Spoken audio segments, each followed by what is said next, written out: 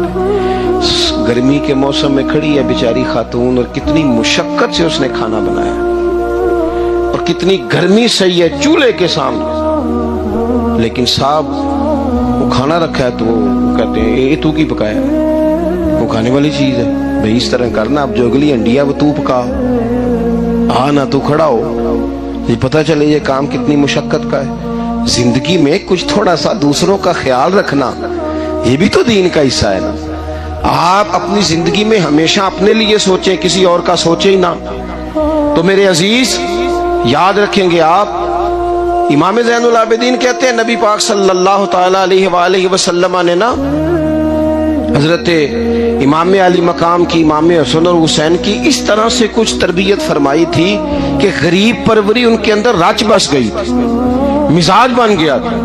وہ غربا بیٹھے تھے دسترخوان بچھائے سڑک کے کنارے، تو امام حسین گزرے تو انہوں نے آواز دی، امام صاحب روک گئے، کہنے لگے حضور تھوڑی روٹی نہیں کھا لیتے ہمارے ساتھ؟ تو امام صاحب آ گئے، نیچے بیٹھ گئے غریبوں کے ساتھ. کوئی جرت کرے نا، چلو امیروں نے تو غریبوں کے ساتھ بیٹھنے کی جرت نہیں کرنی، کوئی پیر ہی بیٹھ جائے غریبوں کے ساتھ، وہی مہربانی کر دے کہ میں پیر صاحب ہوں قبلہ ہوں تو میں ہی چلو لنگر کھا لو مریدوں کے ساتھ بیٹھ کے. ہماری تو محفلوں میں بھی نا جی نعت خانوں کا، مولویوں کا، دوسروں کا کھانا اور ہوتا ہے، اور غریب آدمی کو شاپر میں چاول ڈال کے دیتے ہیں، ساتھ اسے کہتے ہیں یہ لنگر شریف ہے. بھئی اگر یہ شریف ہے، تبرک ہے، تو اے پیر صاحب نو نہیں سی لنگدا، پڑتا ہے گلے میں لنگر ان کو. یہ لنگر شریف جو ہے یہ نعت خاں کو بھی تو گزرنا تبرک ہے کہ نہیں؟ ہاں نہ تو کرو نا. تو جیڑی زیادہ تبرک والی شیف ہے وہ پیران نو بھی تو کھانی چاہیے نا. نعت خاں کو اس کے لیے لہدا سے مرغ مسلم اعلیٰ کھانے. میں اکثر دوستوں سے کہتا ہوں چلو میلاد شریف پہ ہی صحیح سب کے لیے اچھا کھانا پکاؤ.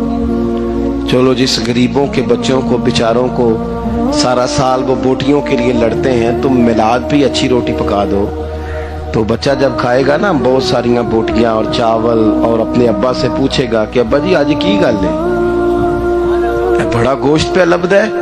تو ہو سکتا ہے غریب باپ رو ہی پڑے اور اسے کہے پتر تو آج راج راج کے کھاج ساڑھے نبی پاک دا میلاد شریف ہے. تو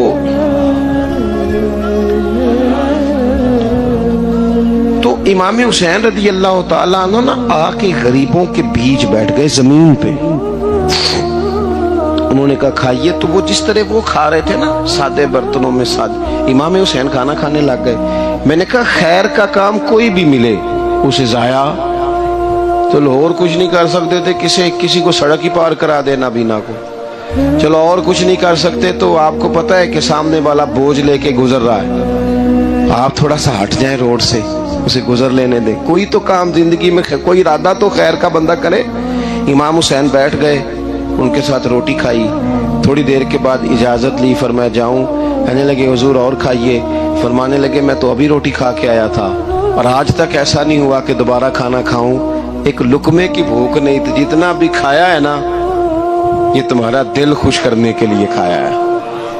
غرباء مساکین کی وعامل الصالحات، ایماندار بندہ ایمانداروں جیسے کام کرتا ہی اچھا لگتا ہے. 25 حج کیا امام حسن اور حسین نے مدینے سے مکے پیدل جا کے. کتنے بولیے؟ میں کہتا ہوں چلو ہم باجماعت نماز ہی پڑھ لیا کریں. چلیں حضور صلی اللہ علیہ وسلم نے فرمایا فجر کی نماز پڑھ کے بیٹھ جاؤ، اشراق چاش تک اللہ کا ذکر کرو، 2 نفل اشراق کے 2 چاشت کے پڑھ لو، اللہ 2 حج اور 2 عمرے کا ثواب عطا کر دے گا. مشکل کام تو نہیں ہے، مشکل تو ہاں ہی نہیں کیتی تھے، یہ مشکل ہے. ویسے یہ کہ آنکھ کھل جائے تو 25-30 منٹ 40 منٹ موبائل پہ گزر جائے وہ تو سوکھا ہے، یہ مشکل ہے. دوستو نیک اعمال ان پر کوشش، اہل بیت نے ہمیں سبق یہ پڑھایا ہے، حضور کے اصحاب نے ہمیں سبق یہ پڑھایا. تیسری بات فرمایا وَتَوَاصَوْا بِالْحَقِّ. صرف یہ نہیں کہ تم نماز پڑھ کے تو بیٹھ جاؤ، تم نے نا بے نمازی کو نماز کی دعوت بھی دینی ہے. مظلوم پر ظلم ہوتا رہے اور کونے میں چپ کر کے بیٹھے نہیں رہنا، بلکہ اگر ہاتھ پکڑا جا سکتا ہے تو ظالم کا ہاتھ پکڑنا ہے. نبی پاک علیہ الصلوۃ والسلام نے فرمایا اپنے بھائی کی مدد کرو چاہے وہ ظالم ہو یا مظلوم ہو. بھائی کی مدد کرو چاہے ظالم ہو یا مظلوم ہو. تو صحابہ نے عرض کی یا رسول اللہ صلی اللہ تعالی علیہ وسلم یہ مظلوم کی مدد تو سمجھ میں آتی ہے، یہ ظالم کی مدد کیسے کریں؟ نہیں سمجھ آ رہی ہے آپ کو بات کی؟ یا رسول اللہ صلی اللہ تعالی علیہ وسلم، مظلوم کے ساتھ کھڑا ہونا تو ہماری عقل میں آ گیا، تو ظالم کی مدد کیسے کرنی ہے؟ نبی پاک صلی اللہ تعالی علیہ وسلم نے فرمایا ظالم کو ظلم کرنے سے روک دو، تم نے اس کی مدد کر دی، اسے باز کرو۔ لیکن ہم تو اتنی جرت ہی نہیں رکھتے بدی کو بدی کہنے کی، اتنی طاقت ہی نہیں ہوتی، جھوٹ کو جھوٹ کہنے کی ہمت۔ ہمارے گھر میں سارا کچھ ہو رہا ہوتا ہے، ہمیں پتہ ہوتا ہے کہ فلاں جگہ پہ ہمارا قبیلہ ہماری برادری غلط ہے، پر اتنی جرت کرتے، ہم سچ بولتے ضرور ہیں پر دوسروں کے بارے میں، اپنے بارے میں سچ بولنے کو تیار نہیں ہوتے۔ جرت کا مظاہرہ کریں، زندگی میں حق کو حق کہنا سیکھیں، غلط کو غلط کہنا سیکھیں، جھوٹ کو جھوٹ کہیں، بدی کو بدی کہیں، سچائی کا ساتھ دیں ہمیشہ۔ ہم نے جب تک دیکھو نا، ظلم ہوتا رہے، زیادتی ہوتی رہے، اپنا دروازہ اندر سے بند کر لو، پتر باہر نہ جانا، کیوں جی باہر اس پہ ظلم ہو رہا ہے، ان کے گھر آگ لگی ہے، کوئی ہمارے گھر تو نہیں نہ لگی۔ یاد رکھنا، پڑوسیوں کی آگ نہ بجھاؤ گے تو اپنے گھر بھی آ جائے گی۔ اگر مظلوم کا ہاتھ نہیں پکڑو گے تو ظالم دلیر ہو جائے گا۔ اور ہمارے جتنے بھی بزرگ گزرے انہوں نے ظالموں کو ظالم کہا۔ امام احمد بن حنبل نے جیل کاٹی، امام اعظم ابو حنیفہ نے جیل کاٹی۔ آج کل لوگ کہتے ہیں مولانا صاحب آپ نے نا جناب غلط کو غلط نہیں کہنا، سیاست کی بات نہیں کرنی۔ کیوں جی؟ کس لیے نہیں کرنی؟ سیاست تو تدبیر کا نام ہے۔ بنو اسرائیل میں جتنی بھی تدبیر ہوتی تھی وہ سارے انبیاء کیا کرتے تھے، کیوں نہ بات کریں؟ یہ جن کرسیوں پہ آج تم نے ظالموں جابروں کو بٹھایا، یہ کرسی تو حضرت ابوبکر صدیق جیسے لوگوں کی ہے، یہ تو حضرت عمر جیسے لوگوں کی سیٹ ہے، حضرت عثمان غنی جیسے لوگوں کا کام ہے، مولا علی جیسے لوگوں کا کام ہے۔ غلط جگہوں پہ غلط لوگ بٹھا دی اور پھر جھوٹے کو جھوٹا بھی نہ کہے، ظالم کو ظالم بھی نہ کہے۔ ہم سے نہ رقم ہوں گے قصیدے یزید کے، کیونکہ ہم لوگ تو حسین کے سیرت نگار ہیں۔ یہ کیا بات ہوئی؟ آپ سچی بات ہی نہ کریں، کلمہ حق کہیں، ہمیشہ کھری بات کہیں، سچی، گرچہ اپنا نقصان ہو، حق کے ساتھ کھڑے ہونا سیکھیں۔ وَتَوَاصَوْا بِالْحَقِّ، ساری آسانی تھی، امام حسین کو کوئی مسئلہ نہیں تھا، آرام سے بیٹھے تھے۔ آج کتنے موجوں میں بیٹھے ہیں، پیر صاحبان، مولوی صاحبان، خطیب صاحبان، سیاستدان، وڈیرے، موج لگی ہوئی ہے، کسی کو کچھ نہیں کہنا، کچھ کہیں گے تو پھر بندے مخالفت کریں گے۔ تو امام حسین مسجد نبی میں جمعہ پڑھاتے تھے، چپ کر کے بیٹھے رہتے۔ حضور سید عالم علیہ السلام کے مزار انور کے پاس بیٹھے تھے، بیٹھے رہتے۔ لیکن امام حسین نے فرمایا ظالم حکمران بنے تو وہ قوموں کو تکلیف دیتے ہیں، وہ ملی نقصان کرتے ہیں، وہ امت کا چہرہ مہرہ بگاڑ کے رکھ دیتے ہیں، لہذا کھڑے ہونا پڑتا ہے، کلمہ حق کہنا پڑتا ہے، الہ کلمت الحق کے لیے نکلنا پڑتا ہے۔ آپ اپنی زندگی کے اندر سچی بات کرنا سیکھیں۔ الیکشن کے دن آ گئے، میرے ایک بڑے محبت والے ساتھی تھے، آ گئے ووٹ کے لیے۔ ویسے بھی یہ جو بیماری ہمارے ملک میں نا جی، ہمارے ہاں حکمران بعضوں کا کہتے ہیں اوے ہو جی جمہوریت بڑی ضروری ہے۔ وہ بھی کس مصیبت کا نام ہے جمہوریت؟ اقبال تو کہتے ہیں کہ یہ وہ چیز ہے کہ جس میں پتہ ہی کوئی نہیں ہوتا، پڑھے لکھے ان پڑھ کا، چھوٹے اور بڑے کا، سیانے اور بیوقوف کا۔ جمہوریت وہ طرز حکومت ہے کہ جس میں بندوں کو گنا کرتے ہیں، تولا نہیں کرتے۔ ایک بات صرف سن لیں اور میں اپنی بات کو سمیٹوں، آپ کو لطف آئے گا۔ تمام صحابہ حضور کے گرد بیٹھے تھے، اور جہاں سب لوگ بیٹھے تھے وہاں جگہ ذرا کم تھی۔ حضرت سیدنا ابوبکر صدیق رضی اللہ تعالیٰ عنہ بالکل حضور کے ساتھ بیٹھے تھے، وہ آج بھی بالکل ہی حضور کے ساتھ ہیں۔ کیا مقدر ہے صدیق و فاروق کے، جن کے گھر رحمتوں کے خزینے میں بالکل ساتھ بیٹھے تھے۔ اچانک حضرت مولا علی شیر خدا آ گئے۔ کوئی سے ابھی بھی اٹھ کر جگہ دے دیتا اور سارے دینا بھی چاہ رہے تھے، لیکن حضرت مولا علی جیسے ہی آئے نا، سب سے پہلے حضرت صدیق اکبر اٹھے اور بازو تھام کے آگے جا کے بڑھ کے مولا علی کا بازو تھام کے حضور کے قریب لا کے بٹھایا، خود ذرا سائڈ پہ ہو کے بیٹھ گئے۔ اب یہ حضور کے سامنے سارا کچھ ہو رہا ہے تو بولنا کس نے تھا؟ کسی کو ضرورت ہی نہیں ہوتی تھی محبوب کے سامنے کوئی تبصرہ کرے، کوئی کر ہی نہیں سکتا تھا، کسی کو ضرورت ہی نہیں تھی، کوئی نہ بولا، خود رسول کریم بولے۔ اور حضور فرمانے لگ گیا، دیکھا تم نے میرے ابو بکر نے کیا کیا ہے؟ اور پھر حضور نے جملے کہے وہ یاد رکھنے والے ہیں، شیخ اسماعیل حقی نے اس کو لکھا ہے، نبی کریم فرمانے لگے عزت والا ہی کسی کو عزت دیا کرتا ہے، فضل والے لوگ ہی دوسرے کا فضل سمجھا کرتے ہیں۔ تو یہ تو صاحب عزت لوگ تھے، یہ تو ایک دوسرے کو عزتیں دیتے تھے۔ تم کون ہو جو عزتیں اتار رہے ہو؟ تم کون ہو جو اس طرح کا لہجہ اختیار کیے ہوئے ہو؟ تو ان لوگوں کا آپس میں گہرا تعلق، رب، پیار، محبتیں، خلوص، وارفتگیاں، تو کبھی بھی کسی ایسے شخص کے چکر میں نہ آئیں جو ہمیں ان لوگوں سے لڑانے کی صحیح کرے۔ اللہ تعالیٰ کی بارگاہ میں دعا کرتا ہوں جو میں نے کہا ہے اللہ اسے قبول فرمائے، جہاں بھول گئے ہیں اللہ درگزر کرے۔ آخر دعوانا ان الحمدللہ۔